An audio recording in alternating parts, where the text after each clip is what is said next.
Hello, welcome to Margaret's Storytime. Today, we're going to hear the story of the fourth wise man inspired by the tale from Henry Van Dyke. This story was written by Henry Van Dyke, a beloved author known for his heartfelt tales that inspire love, sacrifice, and kindness. His works often explore themes of generosity and hope, resonating with readers across generations. Are you ready? Let's dive into our story. The Fourth Wise Man, inspired by Henry Van Dyke's tale. Long ago, in a faraway land, lived a wise man named Artaban. He was a scholar and a healer, and he studied the stars in search of signs. One night, he saw a bright star shining in the sky. He believed it was a sign of the birth of a great king, the Savior. Artaban decided to join 3 other wise men on a journey to find this king. He sold his possessions and bought 3 precious gifts for the newborn king: a sapphire, a ruby, and a pearl. Artaban set out on his journey, but was delayed when he encountered a sick man lying by the road.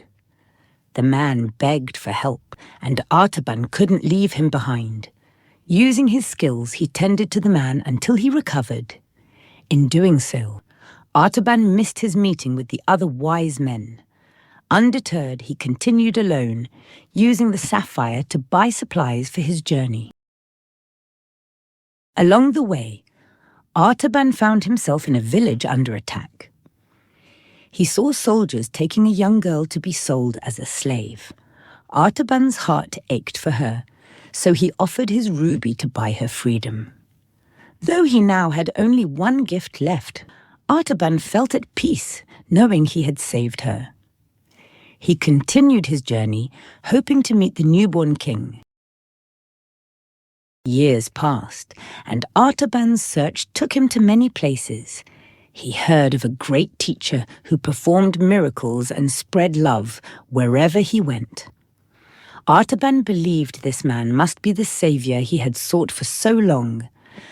But when Artaban arrived in Jerusalem, he learned that the teacher, Jesus, was about to be crucified. Determined to see him, Artaban rushed to Golgotha, carrying his last gift, the pearl, to offer to Jesus. On his way, he encountered a woman and her child who were starving. The woman pleaded for help, and Artaban hesitated. Then, with a kind smile, he handed her the pearl. At that moment, the sky darkened and the earth shook. A beam of light surrounded Artaban, and he heard a gentle voice. "Whatever you did for the least of these, you did for me." Artaban's heart filled with peace as he realized that his acts of kindness were the greatest gifts he could have given. He had found the Savior, not in a palace or a manger, but in every person he had helped along the way. Artaban closed his eyes, content and grateful, as his journey came to an end. Now that our story is over, let's take a moment to think about today's tiny tales. What was your favorite part? And what did it make you think about? So remember, just like this story showed us, kindness and selflessness can touch lives in the most unexpected ways. Even when you think your plans don't succeed, your acts of love and sacrifice might mean the world to someone else. Through generosity and compassion, we can create a brighter, more loving world.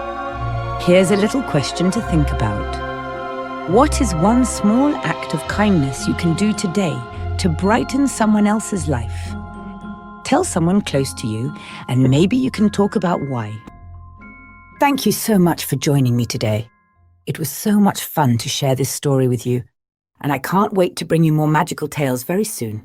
If you enjoyed today's story, don't forget to subscribe for more. There are many more stories waiting to be told here at Margaret's Storytime. See you next time.